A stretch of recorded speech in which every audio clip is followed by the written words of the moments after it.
Ay de las Alas, ilalantad ang taksil, kabit. Nitong 2025 ay may makahulugang post si Ay de las Alas sa kanyang social media kung saan mababasa ang mga katagang "No woman could love a cheater and not pay the price of it." Simulang hirit ni Ay sa kanyang post, "Hahaha, ang balita nga naman kahit ako'y nanahimik, bongga. Take note, si mistress ay Pilipina." Sinundan pa ito ng ilang petsa noong 2024 kung saan nakita ang tinawag niyang cheater at ang mistress. March 2024, Jeris Gleer, si mistress nakahilig pa yung ulo sa balikat ni cheater. Wow, sweet. June 2024, malapit sa Jollibee, malapit sa Fremont. Yes, iba din. Malapit pa bahay namin holding hands si cheater and si mistress. Wow, sweet uli.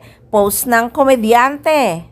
Say pa nga ni Ay, lalakas ng loob puro Filipino establishment at California idol GOAT.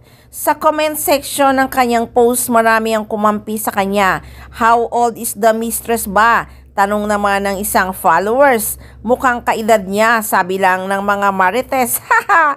Tugon naman ni Ay.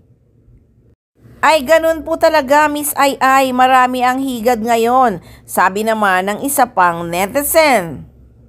Higad, ahas, kati-kate, sagot naman ni Ay.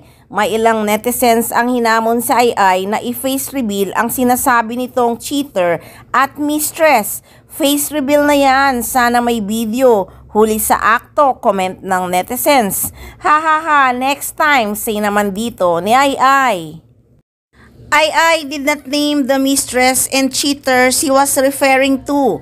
In November 2024, Ay confirmed that she and her husband Gerald Sibayan have separated after 10 years together. They got married in 2017 and renewed their wedding vows in Las Vegas in 2022.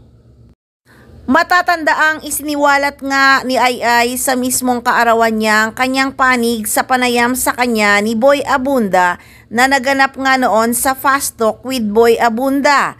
Sinagot din ni Ay ang mga haka-hakang posibleng gumawa siya ng paraan na mapawalang bisa ang green card ni Gerard para makaganti siya.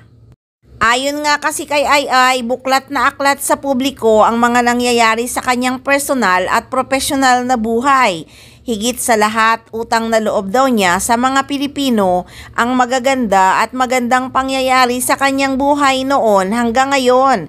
Kaya karapatan umano ng mga Pilipinong malaman ang katotohanan kahit gaano ito kasakit at kalungkot.